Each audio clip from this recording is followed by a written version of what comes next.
ભાઈ સાહેબ અત્યારે જે પવન ને વરસાદ પડે છે ને વાત ના પૂછો. અને યાત્રા તમને પેલા દેખાડી દેવા, જોઈ લ્યો.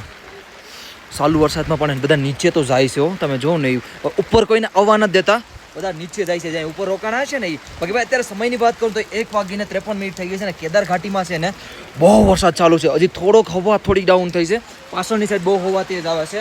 હમણાં 2 મિનિટ પહેલા મેં વિડીયો બનાવ્યો હતો, હું તમને નાખું છું, જોઈ લેજો કેટલી હવા તેજ આવે છે. અને આજ 2 દિવસ થઈ ગયા છે, હજી વરસાદ ચાલુ છે. આ તો સવારનો વરસાદ ચાલુ છે, જોઉં તો ખરા. બાપરે બાપરે. તો પ્લીઝ પ્લીઝ પ્લીઝ આપણા કોઈ ગુજરાતી ભાઈ ઉત્તરાખંડમાં છે તો ગમે ત્યાં હોય એક જગ્યાએ રહેજો, સેફ રહેજો. જય શ્રી કેદાર, હર હર મહાદેવ. આમનું ખાસ કરીને ધ્યાન રાખજો ભાઈ. તમે એવા મોસમમાં આવ્યા છો, બહુ બધી ડેન્જરસ. જય શ્રી કેદાર. દર્શન થઈ ગયા ને? દર્શન બહુ મસ્ત થઈ ગયા. હેલો બેટા, તમારા પેજ ને અમે ફોલો કર્યું છે. Thank you so much, thank you so much.